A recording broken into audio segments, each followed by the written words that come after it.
लग्नानंतर होईलच प्रेम मालिकेचा आजचा म्हणजेच आपला असा हा धमाकेदार भाग आपण आज ऐकत आहोत. प्रेक्षकांना खूपच इंटरेस्टिंग आणि त्याहूनही पेक्षा काव्या आणि रम्याचं खूपच वाजलेलं आहे बरं का हे आजच्या भागामध्ये, ते आपण पाहूयात. नंदिनी आता माहेरी असते, किचनमध्ये स्वयंपाक करत असते.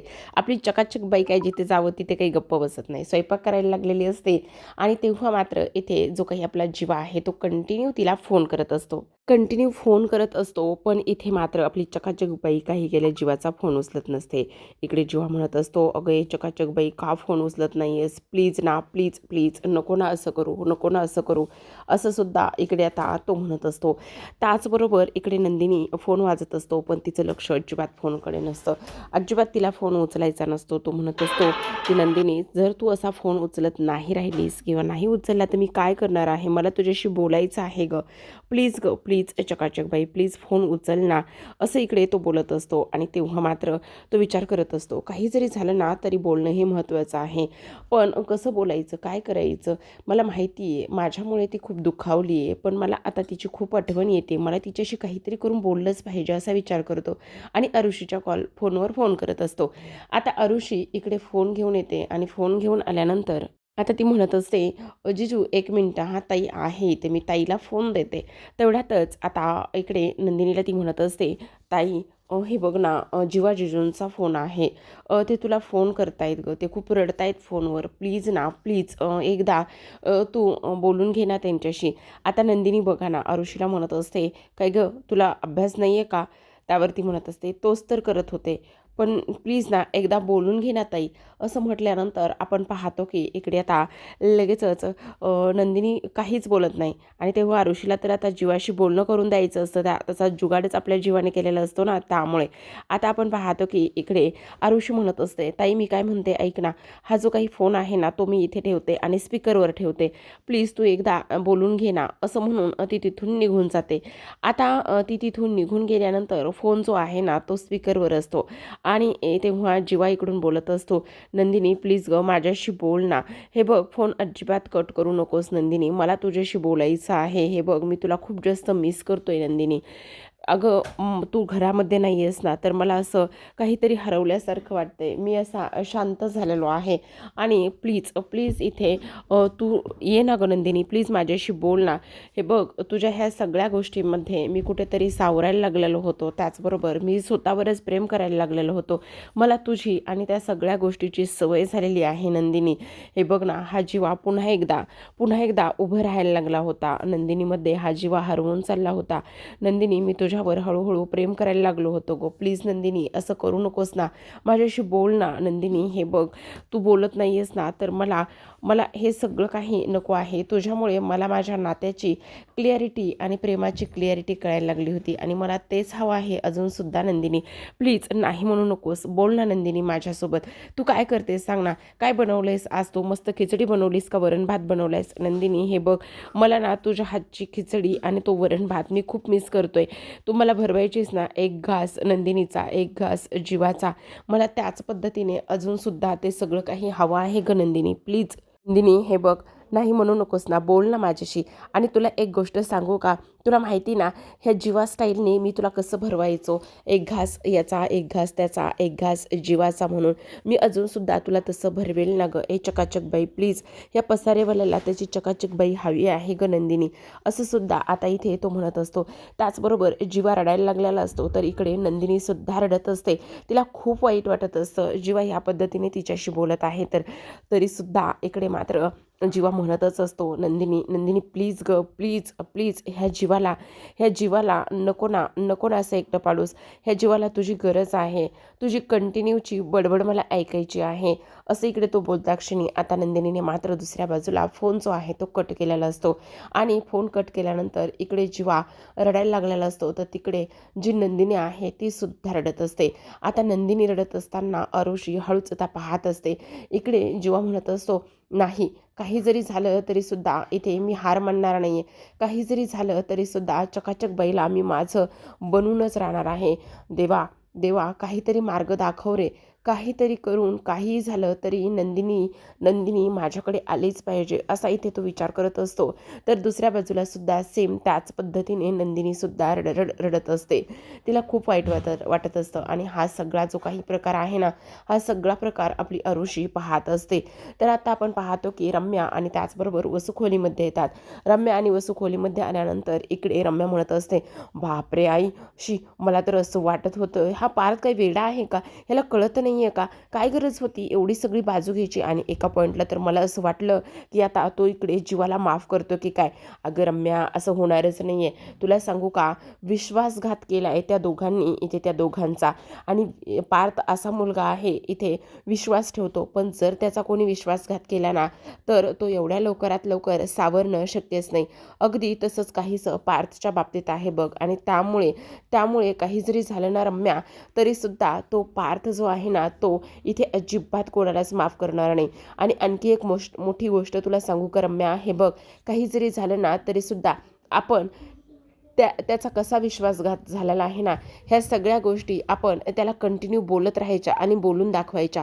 कारण तो ह्या सगळ्या गोष्टी विसरता कामा नये. पण आई, तुला एक गोष्ट सांगू का गं, तू एवढे सगळे कॉन्टॅक्ट्स वापरलेस आज ना, मात्र तुझे सगळे कॉन्टॅक्ट कामी आले बरं का. आज तू त्या मीडियावाल्यांना बोलवलेस ना, त्यामुळे खूपच मजा आली बघ. त्यावर वसू म्हणत असते, अगं रम्या, तुला एक गोष्ट सांगू का, मी फक्त माझेच कॉन्टॅक्ट्स काही वापरले नाही आहेत. मग मला नाही कळलं कोणाचे वापरलेस. अगं तुझ्या बाबांचे सुद्धा कॉन्टॅक्ट वापरले. म्हणजे मला नाही समजलं. अगं तुझे बाबा ना एका कमिटीसाठी काम करायचे. म्हणजे कमिटीसाठी, म्हणजे त्या कमिटीचं नाव आहे संस्कृती रक्षक कमिटी. आणि निराधार, त्याचबरोबर गरजू लोकांसाठी, ज्यांच्या घटस्फोट झालेला आहे त्या लोकांसाठी तुझे बाबा काम करायचे, त्यांचे संसार बसवून द्यायचे. आणि त्यांना हे सगळं काही खूप आवडायचं. आज मात्र मी त्याच गोष्टीचा फायदा केलेला आहे आणि तो नंबर माझ्याकडे होता, म्हणून मी संस्कृती रक्षक कमिटीला फोन केला आणि तिकडे मोहितेंकडे त्यांना पाठवलं आणि इकडे मीडियावाल्यांकडे पाठवलं. त्यावर आता इकडे वसू म्हणत असते, रम्या, पण एक गोष्ट मात्र कायम लक्षात ठेव, काही जरी झालं ना तरीसुद्धा त्या पार्थाने नंदिनीला मुहान होऊ द्यायचंच नाहीये. त्यावर रम्या म्हणत असते, पण आई, आज मात्र आपल्यासाठी खूप आनंदाचा दिवस आहे बरं का. आज मात्र आपल्याला खूप भारी वाटतंय. हो, ते तर आहेच ग, त्या तर गोष्टी आहेतच, पण एक गोष्ट मात्र कायम लक्षात ठेव रम्या, पण ह्या पार्थला काय गरज होती एवढा मोठापणा दाखवायची. बघितलंच ना तो काय म्हणाला की मी देशमुखांची जी काही इज्जत आहे ती चव्हाट्यावर यायला नको म्हणून मी असा वागलो. पण एक गोष्ट सांगू का, ही नंदिनी आणि पार्थ जे आहेत ना ते दोघेजण सुद्धा आपला मोठेपणा कधीच सोडणार नाहीत. हो रम्या, तू अगदी बरोबर बोलत आहेस. पण एक गोष्ट मात्र नक्की आहे, पार्थ आणि नंदिनी काय निर्णय घेतात ना त्या सगळ्या गोष्टीवर आपले पुढील जे प्लॅन्स आहेत ना ते आपले अवलंबून आहेत. त्यांनी काय निर्णय घेत आहेत ना ते आपल्याला पाहायचं आहे, असं आता रम्या आणि वसू ठरवत असतात. दुसऱ्या बाजूला आपण पाहतो की इकडे आपली खारुताई आलेली असते तिच्या मांजरीला भेटायला, म्हणजेच काव्याला भेटायला अनिशा आलेली असते. आल्याबरोबरच काव्या आणि अनिशा दोघे एकमेकींना घट्ट अशी मिठी मारतात. त्यावर काव्या म्हणत असते, खरंच सांगू का गं अनिशा, ह्या मिठीची खूप जास्त मला गरज होती. आज मला खूप जास्त लो फील होत आहे. आणि खरंच सांगू का, खरं तर ताईला मला ही मिठी मारायची होती, पण आज मात्र तुझीसुद्धा मला तेवढीच गरज होती. आज तू इथे आलीस ना त्यामुळे मला खूप बरं वाटतंय बघ, असं सुद्धा आता इथे काव्या तिला म्हणत असते. सांगू का गं, ही मिठी मला नंदिनी ताईला मारायची होती आणि मी नेहमीच तिला काही झालं की अशी मिठी मारायची. पण आता बघ ना, मी सगळंच काही गमावून बसले, माझ्या नंदिनी ताईला सुद्धा आणि देशमुखाला सुद्धा. अगं असं काय करतेस काव्या, हे बघ, काही जरी झालं ना तरीसुद्धा ही कारुताई तुझ्यासोबत कायम असणार आहे. हो गं, तू तर आहेस गं माझ्यासोबत कायम, मला माहिती आहे. पण मला देशमुखसुद्धा हवे होते, त्याचबरोबर मला नंदिनीताईसुद्धा हवी आहे गं. हे बघ, तू काळजी करू नको, सगळं काही ठीक होणार आहे. आणि देशमुख तुझेच आहे, तुझा तो आर्किटेक्ट बुक हा फक्त आणि फक्त तुझाच आहे. पण तुला एक गोष्ट सांगू का, मला काल ना पार्थला सगळं काही सांगायचं होतं गं. त्यांच्यासाठी मी नेसलेली ती साडी, त्याचबरोबर त्यांच्यासाठी मी तयार झालेले, ह्या सगळ्या गोष्टी मला काल देशमुखाला सांगायच्या होत्या गं. एक गोष्ट सांगू का निशा, सगळं मला करायचं होतं. त्यांनासुद्धा तो कोट किती छान दिसत होता, मलासुद्धा त्यांना ॲप्रिशिएट करायचं होतं. ते नेहमीच करतात गं मला ॲप्रिशिएट, पण आज त्या दिवशी मला त्यांना ॲप्रिशिएट करायचं होतं. ते नेहमीच माझं कौतुक करतात, मलासुद्धा त्यांचं कौतुक करायचं होतं. मलासुद्धा गुडघ्यावर बसून त्यांच्याबद्दल माझ्या मनामध्ये असलेलं प्रेम, भावना ह्या सगळ्या काही सांगायच्या होत्या गं अनिशा, पण ते सगळं राहूनच गेलं. बघ ना, नशिबानेच मला त्याच्यासमोर गुडघे टेकायला लावले. काय होऊन बसले गं अनिशा हे सगळं. सांगू का अनिशा, मी रेडी होत होते तेव्हा पार्थ माझ्याकडे आले आणि मला म्हटले, "असं काय करताय काव्या? तुम्ही गळ्यामध्ये काहीतरी घाला ना." त्यावर मी पार्थला म्हटलं, "हे बघा, मला हा तुम्ही एवढा सुंदर दिलेला दागिना आहे ना, म्हणजे तुम्ही मला एवढं सुंदर असं गिफ्ट दिलेलं आहे, ते गिफ्टच मला घालायचं आहे आणि त्याच्याशिवाय मला कोणतंही गिफ्ट नको आहे. आणि हे काव्यार्थ नावाचं एवढं सुंदर गिफ्ट असताना मी दुसरं गिफ्ट का घालू? मी हे घातल्यानंतर तुला एक गोष्ट सांगू का? बघ ना, ह्या काव्यार्थ नावाच्या मंगळसूत्राचं काय झालंय ग अनिशा? सगळं काही विस्कटून बसलंय. काव्य आणि पार्थ वेगळे झाले आहेत ग अनिशा." असं म्हणूनच आता काव्या रडायला लागलेली असते आणि ते सगळं काही तुटलेलं मंगळसूत्र अनिशाला दाखवत असते. "बघ ना, पार्थ आणि काव्या पूर्णतः वेगळे झालेत अनिशा." असं म्हणून रडत असते. तेवढ्यातच आता अनिशा तिला समजावते आणि म्हणत असते, "हे बघ काव्या, प्लीज प्लीज काव्या, शांत हो ना, रडू नकोस ना अगं. काव्या, असं अजिबात नाही आहे, तू शांत हो अगोदर. आणि तू असं समज ना, की हे बघ, काव्या आणि पार्थ कधीच वेगळे होऊ शकणार नाही आहेत, कधीच नाही, आणि होणारसुद्धा नाही आहेत. त्यापेक्षा असं समज ना, तुझ्या पास्टबद्दल तूच सगळं जिजूंना सांगितलंस. आता तू जर स्वतः जिजूंना तुझ्या पास्टबद्दल सांगितलं असतंस, तर त्यांनी काय केलं असतं? ओव्हरऑल ते असेच रिॲक्ट झाले असते ना. मग असं समज ना, आत्तासुद्धा तुझ्याकडूनच त्यांना ह्या सगळ्या गोष्टी समजल्यात आणि त्यामुळे ते त्याच पद्धतीने रिॲक्ट झालेले आहेत. असं समज ना तू काव्या. हे बघ, काही जरी झालं तरीसुद्धा तुम्ही दोघे वेगळे होणार नाही आहेत आणि त्यांचं रिॲक्ट होणं अगदी साहजिकच आहे ना काव्या. तू अजिबात विसरू नकोस की तू काव्या आहेस आणि माझी काव्या कधीच हार मानत नाही, समजलं? आता तुला फक्त प्रेम एक्सप्रेस करून नाही चालणार. तुझ्या प्रेमाने ते इम्प्रेस झाले पाहिजेत काव्या. काव्या, फाईट कर आणि तुझं प्रेम तू मिळव. हे बघ, आयुष्यामध्ये वादळ येतात, ते आपल्याला तोडायला नाही, तर त्या वादळासोबत फाईट करून आपलं प्रेम, आपली गोष्ट मिळवण्यासाठी. टीना, आणि मी पाहिलंय, समोरून प्रेम करणारी काव्या मी पाहिली आहे आणि आत्तासुद्धा तीच काव्या बाहेर आली पाहिजे आणि पार्थ जिजूंचं प्रेम तिने पुन्हा मिळवलं पाहिजे. लिमिटलेस प्रेम करताना मी तुला पाहिलंय आणि आत्तासुद्धा तुला तेच करायचं आहे काव्या. कळतंय का? प्रेमाच्या ताकदीपुढे राजे रजवाडे सुद्धा झुकलेले आहेत. मग हे तर पार्थ आहेत, टॉप 3 आर्किटेक्ट बोक्यापैकी एक आहेत. मग ते तर तू नक्कीच मिळून राहणार ना. त्यावर काव्या म्हणत असते, "तुला सांगू का, पार्थ माझ्यासाठी राजापेक्षा काही कमी नाही आहेत." त्यावर अनिशा म्हणत असते, "अगदीच, राजा आणि राणी एकत्र येणारच आणि माझी काव्या त्यांना मिळूनच दाखवणार. मला माहिती आहे ना माझी मांजर कशी आहे तर, आणि माझी मांजर लिमिटलेस प्रेम करते, हे सुद्धा ह्या अनिशाने डोळ्यांनी पाहिलेलं आहे. त्यामुळे तू हार मानू शकत नाही काव्या. काही जरी झालं ना तरीसुद्धा तुला पार्थ जिजूंचं प्रेम हे मिळवायचंच आहे. सांगू, माझे राजा आणि राणी हे दोघंजण सुद्धा एकत्र नक्कीच येणार, नक्कीच येणार." असं म्हणून ते मंगळसूत्र ती तिच्या हातामध्ये ठेवत असते आणि त्यावर ती म्हणत असते, "खारुताईचा इरादा तुटू नाही देणार वादा." असं म्हटल्यानंतर काव्या मात्र तिच्याकडे पाहतच असते. अनिशासोबत बोलल्यामुळे काव्याला थोडंसं हलकं वाटत असतं, बरं वाटत असतं आणि तेव्हा अनिशाच्या चेहऱ्यावर सुद्धा स्माईल आलेली असते. तिला माहिती असतं की काव्याने एखादी गोष्ट ठरवली की ती ठरवलीच. काही जरी झालं तरीसुद्धा काव्या आणि आता इथे पार्थ एकत्र येणार, ही गोष्ट आणि ही खात्री अनिशाला असते. तर आता इकडे दुसऱ्या बाजूला मात्र मानिनी आणि त्याचबरोबर आपली शारदा ह्या दोघी फोनवरती बोलत असतात. आता शारदा म्हणत असते, "खरं सांगू का, मला ह्या सगळ्या गोष्टी माहिती होत्या, पण इथे काव्याने मला ह्या सगळ्या गोष्टी जेव्हा सांगितल्या तेव्हा मीच तिला सांगितलं की हे बघ, तू आत्ता ही गोष्ट कोणालाही सांगू नकोस म्हणून." तेव्हा मानिनी म्हणत असते, "म्हणजे तुम्ही सांगितलं काव्याला की ही गोष्ट कोणाला सांगू नको म्हणून?" तेव्हा शारदा म्हणत असते, "हो, मीच सांगितलं तिला की ही गोष्ट कोणालाच सांगू नको म्हणून. पण तुम्ही असं का केलं? कमीत कमी तुम्ही मला तरी ही गोष्ट सांगायला हवी होती ना शारदा वहिनी, तुम्ही मला का नाही सांगितली?" त्यावर शारदा म्हणत असते, "कसं सांगणार हो मी तुम्हाला हे सगळं? मला असं वाटत होतं की आता जर ही गोष्ट तुम्हाला समजली किंवा इतरांना कोणाला समजली तर इकडे पार्थ आणि नंदिनी माघार घेतील आणि तेच आम्हाला नको होतं. त्यांचा इकडे जीवा आणि नंदिनीचा संसार चांगला चालला होता आणि चाललाही असता, पण मला हे नको होतं, मला माहिती होतं ना." त्यावर इकडे मानिनी म्हणत असते, "पण आपल्या काव्याने किती काय काय भोगलंय व काव्याने ह्या सगळ्या गोष्टी कशा केल्यात व." त्यावर शारदा म्हणत असते, "खूप धीराची आहे काव्या. बघितलं ना तुम्ही, काही जरी झालं ना तरीसुद्धा माघार घेणारी अजिबात नाही आहे काव्या. पण आता आता काय करायचं तेच काही कळत नाही." भोगले हो, किती सोसले हो काव्याने. खरंच मानायला पाहिजे तिला. आणि तुम्ही जो सल्ला दिलाय तो सल्ला तिने पाळला आणि इथपर्यंत येऊन पोहोचलेली आहे. खरंच खूप धीराची आहे काव्या. पण आत्ता एक गोष्ट सांगू का? कोणाचं किती चुकलंय, कोण किती बरोबर आहे, कोण किती खोटं आहे आणि कोणावर किती अन्याय झालाय, हे आपण आईवडील म्हणून कोणा एकाची बाजू नाही घेऊ शकत. पण आत्ता मात्र माझं आणि विक्रमचं बोलणं झालेलं आहे. त्या सगळ्या गोष्टीवर घटस्फोट हा एक पर्याय नसू शकतो आणि आपण आपल्या मुलांना असा विश्वास द्यायला हवा की नात्याचा हा शेवट नसतो. नात्याची शेवटची पायरी म्हणजे घटस्फोट नसतो आणि हा विश्वास त्यांना आपण देऊन काळ जो काही ठरवेल तेच त्यांना आपण करू द्यायला हवं. एक आईवडील म्हणून आपण आपल्या मुलांच्या बाबतीत आणि आपल्या मुलांच्या सोबत खंबीरपणे उभं राहायला पाहिजे. तुम्ही नका काळजी करू, होईल सगळं काही ठीक. आणि त्याहूनही सगळ्यात महत्त्वाची गोष्ट म्हणजे आपल्या मुलांनी खूप काही सोसलेलं आहे. ह्या लग्नाच्या गोष्टीमुळे एवढे सगळे काही गोंधळ झालेले आहेत ना, त्यामुळे आता आपल्याला एकच करायचं आहे. काही जरी झालं तरीसुद्धा आपल्याला आपल्या मुलांच्या पाठी खंबीरपणे उभं राहायचं आहे. तर आता दुसऱ्या बाजूला आपण पाहतो संध्याकाळची वेळ असते आणि संध्याकाळी आपले जे काही वकील आहेत ते मात्र नंदिनीने बोलवल्यामुळे मोहितेंकडे आलेले असतात. आता नंदिनी म्हणत असते, या ना या, असं म्हणून आता वकील आतमध्ये जातात. आतमध्ये गेल्यानंतर वकिलाची नजर पूर्ण घरभर फिरत असते. पूर्ण घर हे त्यांना नवीन वाटत असतं. आता हे नंदिनीचं माहेर असतं.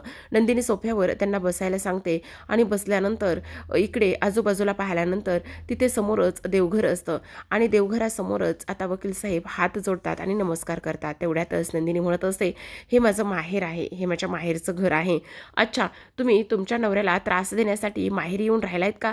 त्यावर नंदिनी मात्र काहीच बोलत नाही. नाही नाही, सॉरी हां, चुकलंच, माझं चुकलं. नाही नाही, तसं काहीच नाही आहे. मी आता त्यांना सोडून दिलं आहे. मी माहेरी कायमची आलेली आहे. का? असं का म्हणता? असं नेमकं काय झालेलं आहे? त्यावर नंदिनी म्हणत असते, मला जीवापासून फास्ट ट्रॅकमध्ये घटस्फोट हवा आहे.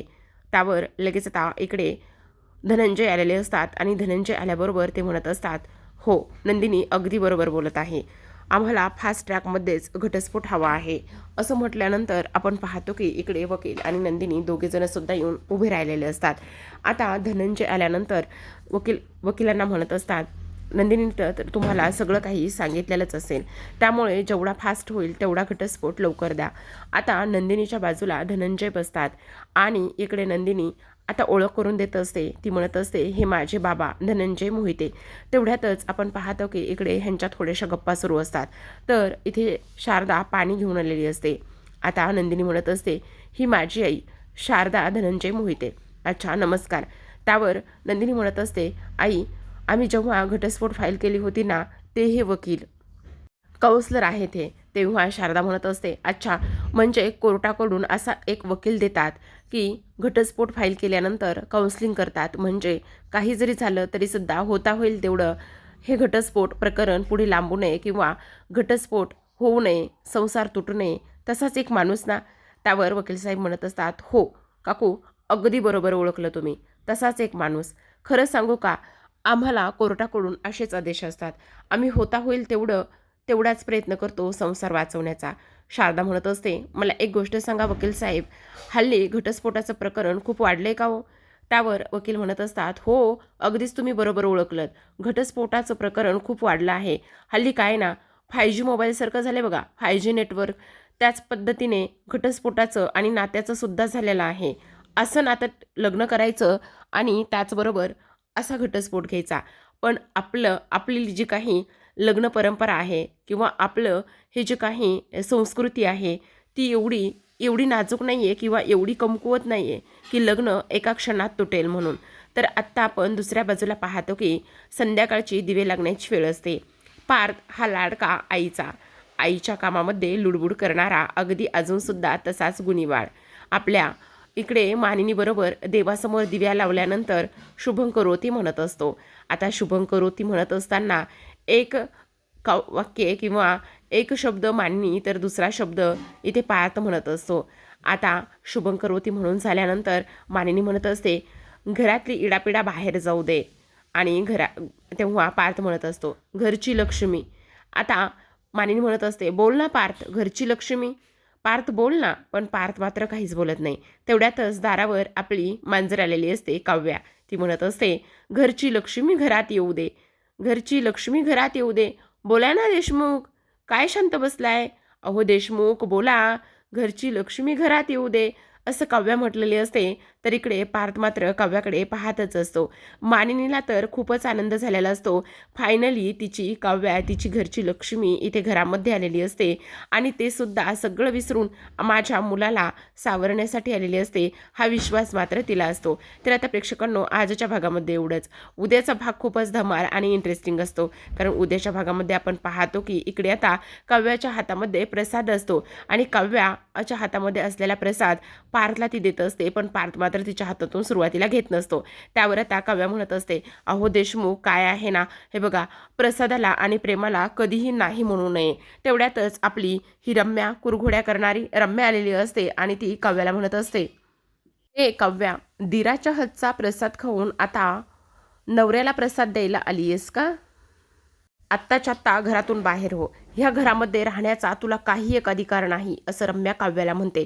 तेव्हा मात्र काव्या तिच्या स्टाईलमध्ये तिचा हातच पिरगाळते आणि म्हणत असते, काय चाललंय काय तुझं? जर इथून पुढे तू पार्थला त्रास द्यायला गेलीस आणि थोडा जरी तुझ्यामुळे पार्थला त्रास झाला तर तुझं लग्न लावून देईल रम्या, समजलं तुला? कळलं का? त्यावर रम्या म्हणत असते, अगं काय करते, सोड सोड म्हणते ना तुला, सोड म्हणते ना. मग मी सांगते त्या गोष्टी नीट ऐक. काही जरी झालं ना तरी सुद्धा माझ्या पार्थच्या जवळ जायचं नाही आहेस आणि त्रास तर मुळीच द्यायचा नाही, समजलं? नाहीतर ही काव्या तुझं एका झटक्यात लग्न लावून तुला इथून घरातून कायमचं हकलून देईल, समजलं का तुला? असं काव्याचं हे रूप पाहिल्यानंतर पार्थ मात्र काव्याकडे पाहतच असतो. मानिनीला तर आनंदच झालेला असतो. तर आत्ता इकडे आपण दुसऱ्या बाजूला पाहतो की नंदिनी आणि त्याचबरोबर वकील हे बाहेर गार्डनमध्ये बोलत बसलेले असतात. तुम्हाला जर फास्ट ट्रॅकमध्ये घटस्फोट हवा असेल ना, तर तुम्हाला जीवाची संमती लागणार आहे. जीवाची संमती आणि त्याच्या सहीशिवाय तुम्हाला घटस्फोट मिळणं अशक्य आहे. आणि मला एक गोष्ट कळते की तुम्हाला पसारेवाला एवढ्या सहजासहजी सही देणार नाहीये चकाचक बाई. असं म्हटल्यानंतर नंदिनी आता वकिलाकडे पाहतच असते.